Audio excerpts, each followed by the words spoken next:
sala no fundo da igreja, e ele falou algo para mim que eu nunca mais esqueci. Ele disse assim: olha, estou casado com a Vlaudimilce há 13 anos. Na época ele falou isso. E hoje eu amo mais ela do que quando eu casei. Daqui a 2 meses eu faço 21 anos de casado, e o que ele falou para mim eu guardo, porque depois de 21 anos eu amo muito mais a minha esposa do que quando eu casei. Então, essas palavras que o Senhor me disse, eu guardei de todo o meu coração. Aliás, alguns aqui estiveram no meu casamento, alguns aqui foram padrinhos. O irmão Marcos Turquinho, a irmã André, eram meus líderes de jovem na época. A Carolzinha, eu não vi ela aí. A Carolzinha foi minha noivinha. A esposa do Gé, na época, era uma criancinha, e ela foi a minha noivinha. Então eu louvo a Deus e glorifico. E depois que eu casei, a gente, como um bom cristão, a gente tem que multiplicar nessa terra. E na época que eu casei, morava nas Tulipas, e lá a gente teve o Daniel. O Daniel chegou a nascer ainda quando estávamos na Igreja Batista. Mas quando eu mudei para o bairro do Medeiros, quando eu voltei para a Igreja Assembleia de Deus, lá nasceu o Igor.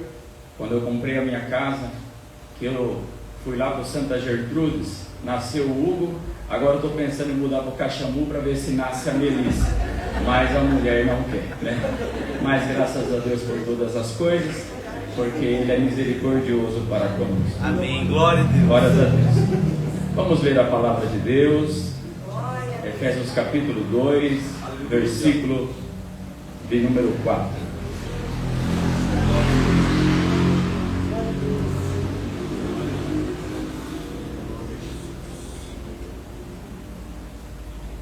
Diz assim a palavra de Deus: mas Deus, que é riquíssimo em misericórdia, pelo seu muito amor com que nos amou.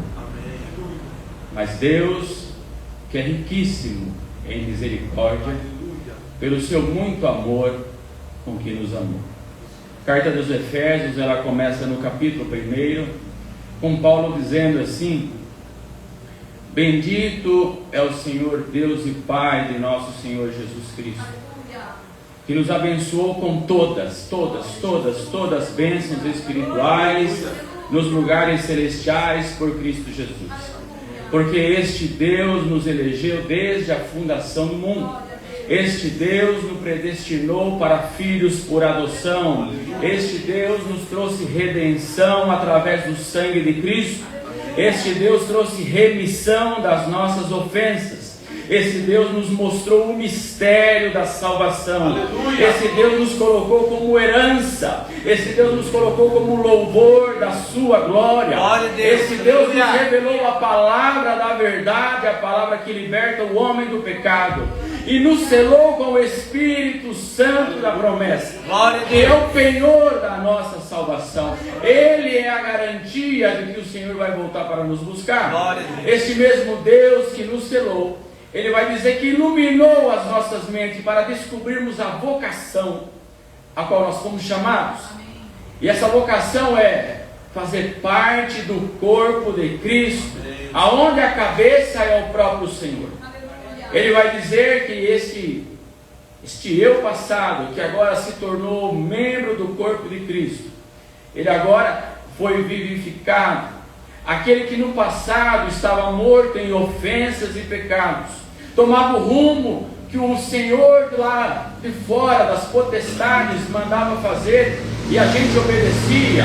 Agora não mais, porque Deus é rico em misericórdia, com muito amor que nos amou. Deus é rico, Deus é rico, Deus é riquíssimo em misericórdia com que nos amou.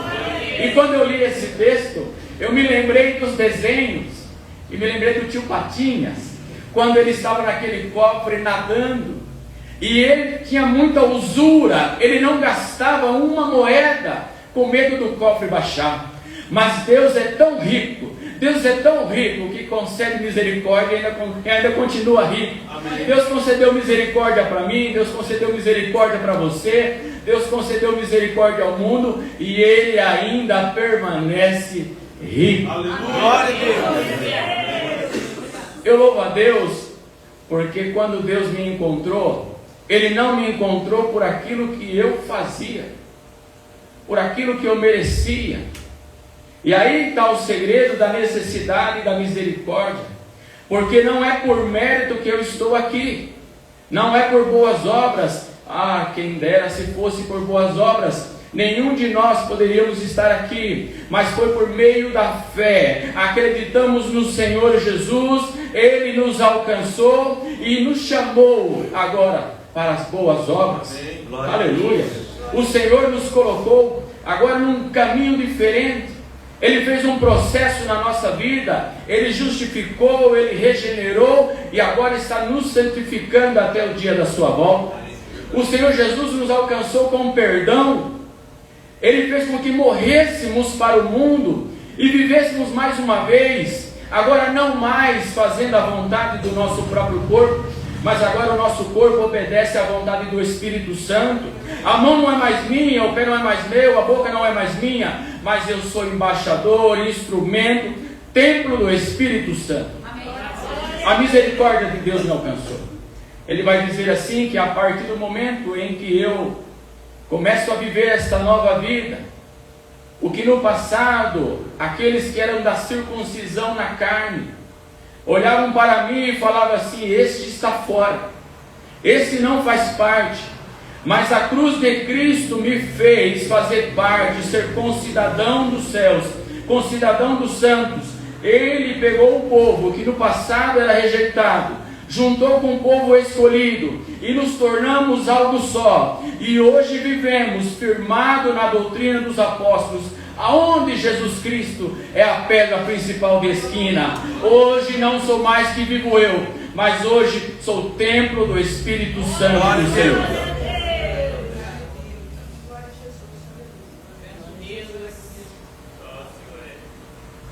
Meus irmãos, e quando a misericórdia de Deus me alcança, agora eu tenho uma obrigação. Se eu agora sou representante de Cristo, sou templo de Cristo, Atos capítulo 11, versículo de número 26, vai dizer que os crentes de Antioquia, eles lá foram chamados pela primeira vez de cristãos. Tudo isso porque a forma que eles viviam nada mais era do que uma representação do próprio Cristo. O Cristo, eles lembravam do que Cristo fazia e repetiam todos os seus movimentos. Eles falavam como Jesus falava, pregavam como Jesus pregava, andava como Jesus andava, exercia a misericórdia como Jesus exercia a misericórdia.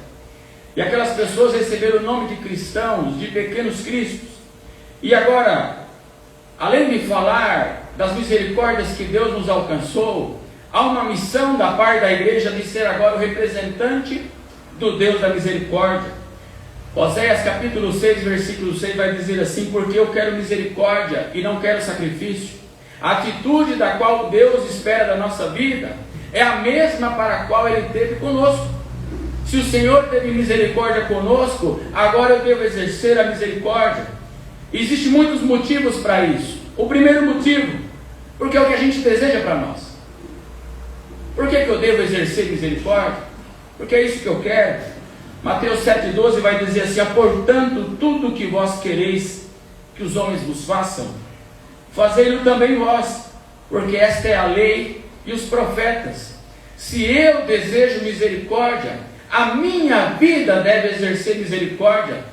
Porque você pode se lembrar de um momento em que vai te faltar, e lá no passado, onde você acabou não exercendo a misericórdia. Mas quem exerce misericórdia, recebe misericórdia. Segundo motivo, porque é a forma que nós conseguimos obter a misericórdia. A palavra de Deus vai dizer em Mateus 5,7: bem-aventurados misericordiosos, porque eles alcançarão misericórdia. É como se fosse uma troca. Eu dou misericórdia e eu alcanço misericórdia. Mês passado, estive passeando com a Fran e a gente foi visitar uma amiga que, assim, quando a gente estava na época do namoro, tínhamos muitos casais de amigos. E quando eles casaram, cada um tomou o seu rumo, e teve um casal desse que foi lá para Santa Catarina. E como meu irmão não mudou para o Paraná, eu falei assim, vamos descer até Santa Catarina, vamos ver a Cláudia e depois a gente volta para ver meu irmão. Para mim foi uma oportunidade de conhecer Santa Catarina, eu não conhecia. E na volta, eu passei na casa da Cláudia e eu me deparei com uma menina loirinha me esperando, era filha dela. Uma coisa mais linda, os cabelos encaracolados, e ela recebeu muito gostoso a gente. E aí daqui a pouco, quando e a Cláudia era uma loira, e o marido dela é um ruivo, é uma loira e um ruivo, bem brancão os dois assim, e a menina loirinha do cabelo enrolado. Quando eu entrei na casa, você sabe que às vezes as mulheres falam as coisas pra gente, do que acontece na vida das amigas, a gente não guarda. Então quando eu cheguei lá, eu tomei uma surpresa, porque desceu pela escada um rapaz bem moreninho, um filho dela, bem moreninho. Aí eu achei um pouco estranho, mas a gente não falei nada. E quando foi à noite, ela começou a contar que depois de um certo tempo de casamento, ela decidiu ter um filho. E falou assim para o marido, vamos ter filho. E começou a tentar, e o filho não chegava, o filho não aparecia. Aí ela falou assim para o marido, você tem defeito, porque minha família é tudo de mulher parideira. Você com certeza tem algum problema, pode ir lá fazer exame. O homem foi fazer o exame, o homem estava perfeito. Ela foi fazer, ela descobriu que as trompas delas estavam fechadas. Ela não podia ter filho. Ela se prostrou diante de Deus e falou, Deus da misericórdia, como que o Senhor, eu não posso ter um filho, Senhor. Ela se dobrou diante de Deus, Senhor, eu quero um filho. Foi como Raquel, se eu não me engano, que pediu a Deus, Senhor, dá-me filho. Aí quando foi, isso na terça, quando foi na quinta-feira, um telefone de alguém que sabia que ela desejava um filho, falou assim, olha, tem uma moça, uma jovem que ainda está grávida, e ela não vai ficar com a criança, ela está dando a criança. Aí ela falou para o marido, não, eu não quero, eu quero o meu. Esse daí não é meu, eu quero o meu. Aí o marido dela falou, você não orou pedindo a Deus um filho? Você não acha que essa daí não é a resposta de Deus para a sua vida, essa criança? Ela já tinha o nome das crianças, ia ser João Lucas, se fosse um menino, e Maria Júlia, menina, né? E aí o marido conseguiu convencer ela saiu lá do Paraná, veio para São Paulo, encontrou esta mãe, acompanhou até o nascimento do menino, o João Lucas, levaram embora para o Paraná, registraram no nome dele, e foi o filho dela. Aquilo que Deus não concedeu através de uma gestação normal, a gestação a sua mesmo, mas Deus concedeu de dar um filho para ela, o João Lucas, alguém que com certeza seria alguém abandonado, mas que Deus teve misericórdia tanto do João Lucas, como teve misericórdia dela concedendo um filho. Glória. A questão é que quando o João Lucas estava com 5 anos, o João Lucas, que foi alcançado pela misericórdia da sua mãe que adotou, falou assim, mamãe, eu quero um irmãozinho, uma irmãzinha. Aí ela falou para o filho, mas filho, eu já falei para você, a barriga da mamãe é dodói, e você é meu filho do coração. Falou, não mãe, eu quero um irmãozinho. Falou, filho, só se eu adotar mais um filho do coração. Ela falou, não mãe, eu quero da sua barriga. Ela falou assim, então ora pela mãe. Jesus, dá um filho para minha mãe. Naquela semana ela engravidou da Maria Júlia. Ela disse que quando ela foi para o ultrassom, ela encontrou a médica assim um pouco assustada. E ela falou assim, tudo na minha vida é difícil. Já foi difícil ter um filho, agora que apareceu, essa médica está com essa cara que não fala nada. Será que essa criança tem algum problema, tem alguma dificuldade? Ela falou, ô médica, o que está acontecendo? Ele falou assim, não, eu quero saber como é que você engravidou. Eu quero saber de onde que essa criança veio. As suas trompas são fechadas. Parece que alguém colocou lá dentro, mas foi alguém que colocou lá dentro. Foi o Deus da misericórdia. Glória a Deus. A misericórdia que ela teve por uma criança, recebeu de volta uma nova criança. Um milagre de Deus. Quando ela contou isso, eu falei, me dá essa menina aqui para abraçar, porque eu quero abraçar um milagre de verdade. Aleluia. Glória a Deus. Eu peguei aquela loirinha e eu falei assim, filha, passa a graça para mim, passa a graça para mim. Era a coisa mais linda. A médica disse que quando a criança nasceu, quando a menina nasceu, ela falou, você fica esperto agora, hein? Mas por quê? Teu ventre está zerado. Se você quiser ter filhos agora, as trompas abriram. Irmãos, só o Deus da misericórdia pode fazer essas coisas. Terceiro, irmãos, terceiro motivo porque precisamos ter misericórdia, porque é o que faz a diferença. Jesus certa vez falou assim, se vocês amar só os que vos amam, que galardão tereis? Não fazem os publicanos também o mesmo? Se saudardes unicamente os vossos irmãos, que fazeis demais? Não fazem os publicanos também assim? A forma de demonstrarmos o cristianismo é pela misericórdia. É o agir das nossas vidas em favor do próximo, considerar o outro como superior a nós mesmos. Em Mateus capítulo 18, versículo 23 ao 25, ao 35, a gente aprende a parábola do credor incompassivo.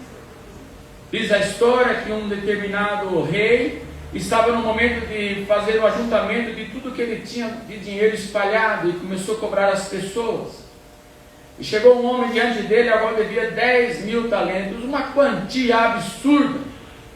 E aí ele falou assim, eu não tenho como te pagar, o valor é muito grande, me perdoa. Ele falou, vou jogar você nas trevas. Falei, não, Senhor, me perdoa. Tá bom, eu vou perdoar você. E perdoou ele de uma dívida impagável, de algo que ele jamais na sua vida, juntando todo o dinheiro possível, não alcançaria. Mas quando ele saiu de lá, diante do rei, ele encontrou um homem que devia para ele 100 dinheiros, um valor alto, mas muito abaixo do que ele devia para o rei. E ele falou assim, você tem que me pagar os 100 dinheiros. Mas ele falou assim, eu não tenho como te pagar, tenha misericórdia da minha vida, eu não consigo te pagar, eu vou vender os seus filhos, sua mulher, para você pagar minha dívida. As pessoas que viram ele cobrar, chegaram diante do rei e falou assim, olha rei, aquele moço a qual você perdoou 10.000 talentos, ele não conseguiu perdoar 100 dinheiros para aquele moço. E foi, então manda chamar ele. Olha, para ti está reservado as trevas exteriores. Uma questão é que quando Deus vier encontrar o seu povo, quem estiver em desacordo com alguém, esse não sobe, esse não tem perdão. Se você não perdoa, se você não tem misericórdia, você não alcança misericórdia. Essa é uma grande verdade. A mulher adúltera, no capítulo 7 do livro de João, quando ela estava diante de seus acusadores, todo mundo se colocando em uma posição maior do que ela, Jesus usou uma palavra dizendo assim, olha, quem não tem pecado, atira a primeira pedra. Jesus mostrava pela mulher adúltera que não tem ninguém melhor do que ninguém. Eu necessito de misericórdia, o meu irmão necessita de misericórdia. Eu posso já ter sido lavado e remido, mas ainda eu continuo precisando de misericórdia. Lucas 6, versículo 36 vai dizer, sede, pois, misericordiosos, como também vosso Pai é misericordioso. Ter misericórdia do próximo é como fazer para Cristo. Há um texto quando fala do final do mundo, já do arrebatamento, onde Deus vai mostrar o céu para as pessoas, e ele diz assim, ó, vinde benditos de meu Pai, possui por herança aquilo que eu tenho preparado desde a fundação do mundo, porque eu tive fome e deste-me de comer, eu tive sede e me deste de beber, eu estava nu e vestiste, eu estava preso e vós me visitastes. Eles perguntaram para o Senhor, quando é que te vimos, Senhor? Com fome, com sede, nu, preso? Ele falou, ó, todas as vezes que você faz com um pequenino, você está fazendo para mim? Uma atitude de uma pessoa lavada e remida no sangue de Jesus é exercer o pequeno Cristo, é ser uma pessoa misericordiosa. Nós precisamos nos revestir da misericórdia, e a misericórdia ela não age só de forma individual, mas ela age também de forma nacional. Em Daniel capítulo 4, versículo 27, quando o rei Nabucodonosor, ele ainda não cedia a mudança de quebrar o seu orgulho, de se humilhar diante de Deus, Daniel falava assim para ele: Nabucodonosor, tem misericórdia dos pobres.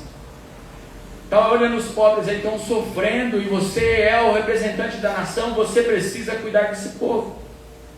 Jeremias 29:7 vai dizer que a misericórdia aplicada ao povo reflete em você. Se eu tenho o poder de abençoar o povo, quando o povo é abençoado, a bênção também vai para mim, porque eu faço parte do povo. Não é porque eu estou bem, o povo está todo mundo na desgraça, que eu tenho que ficar tranquilo. O povo em situação ruim reflete na minha vida. Eu preciso cuidar da minha nação. Antes de tudo, recomendo que se façam súplicas, orações, intercessões e ações de graça por todos os homens, pelos reis e por todos os que exercem autoridade, para que tenhamos uma vida tranquila e pacífica, com toda piedade e dignidade. Isso é bom, agradável perante Deus nosso Salvador. Isso também, quando se diz respeito à nação de Israel, traz prosperidade. Ele vai dizer assim: orai pela paz de Jerusalém, prosperarão aqueles que te amam, misericórdia pela nossa nação. Também traz felicidade, porque feliz é a nação. Aleluia! Nós precisamos ter misericórdia pelo nosso povo. Nós precisamos ter misericórdia pelo mundo. Não há maior misericórdia do que livrar alguém do perigo.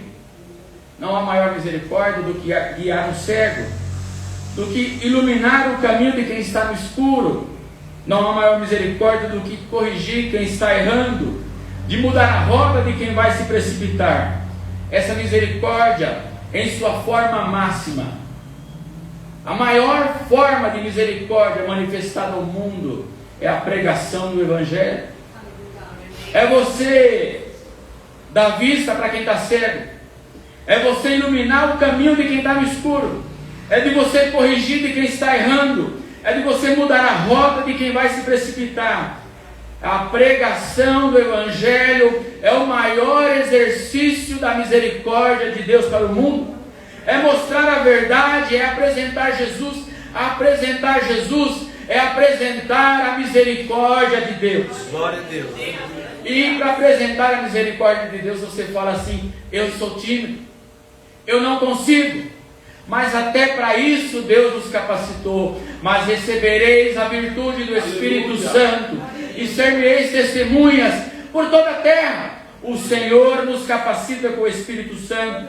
Ele vai dizer que quando a gente alcança alguém pela pregação do Evangelho, Tiago vai dizer assim, que quando eu ganho alguém, eu estou cobrindo uma multidão de pecados. Eu acabei tirando uma multidão de pecados de uma pessoa. Esta pessoa foi lavada, justificada, está em processo de regeneração, santificação, e vai participar com você no céu em nome de Jesus. Ele vai falar assim: misericórdia quero e não sacrifício, porque eu não vim para chamar o justo, mas os pecadores ao arrependimento. A misericórdia não é por mérito, é pela fé.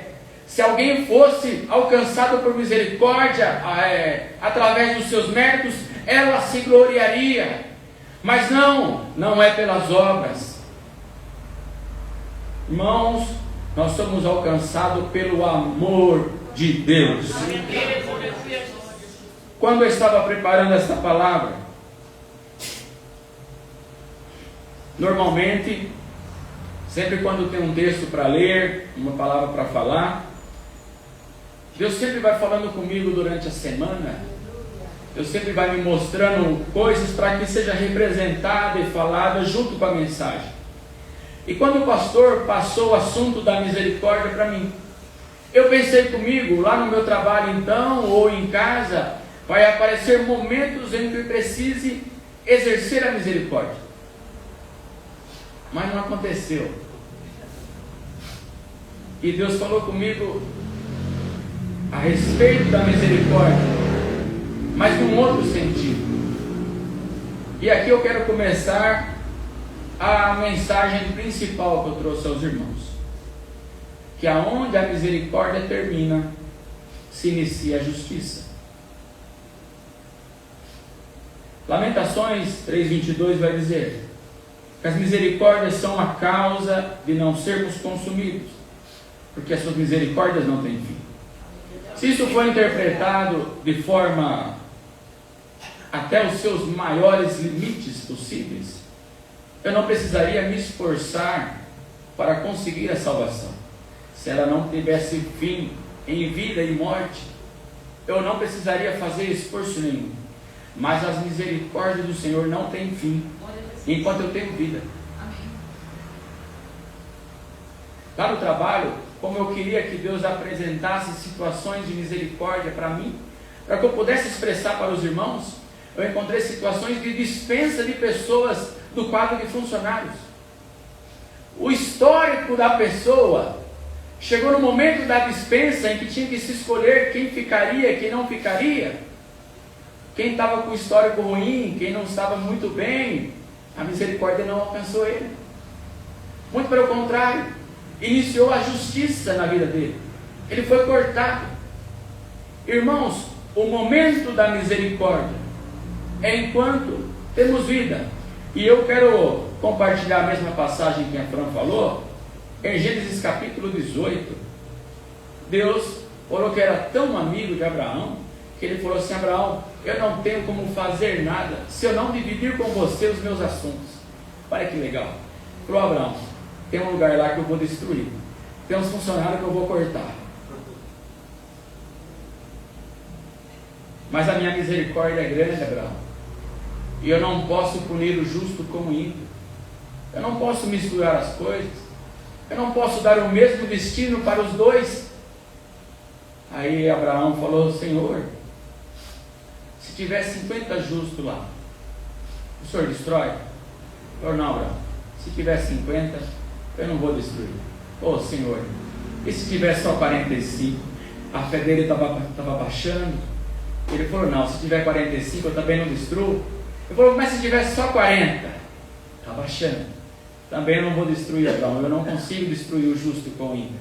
Senhor, e se tiver só 30? Olha, Abraão, eu não vou destruir se tiver só 30.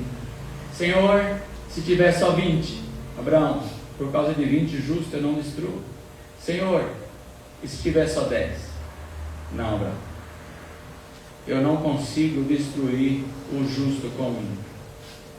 A verdade é que Deus não deixa de destruir, mas Deus tira o justo antes de aplicar a justiça. Senão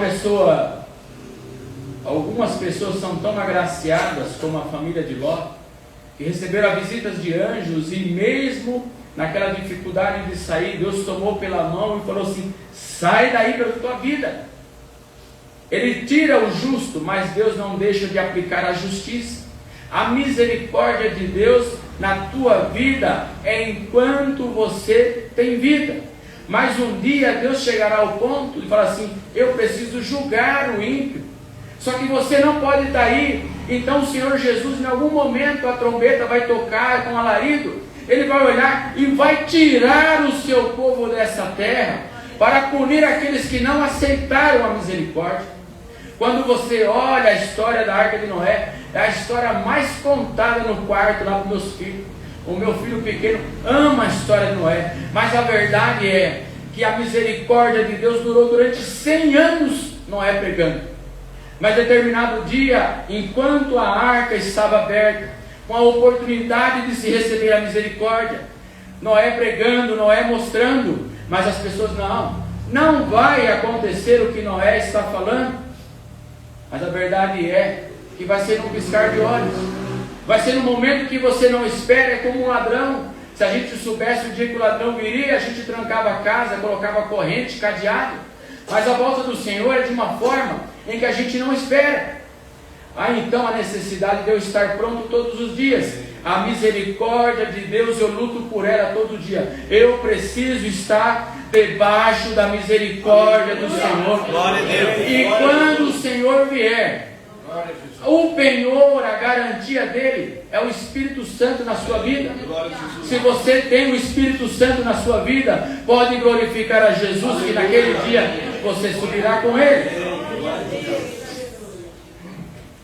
2 Pedro 2,7 vai dizer assim: que livrou o justo Ló, enfadado da vida dissoluta dos homens abomináveis.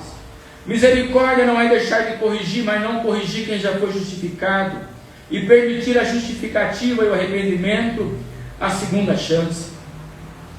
Jesus também, ele aplica, não só de forma individual no caso de Ló, mas Deus também aplica a misericórdia para com o povo.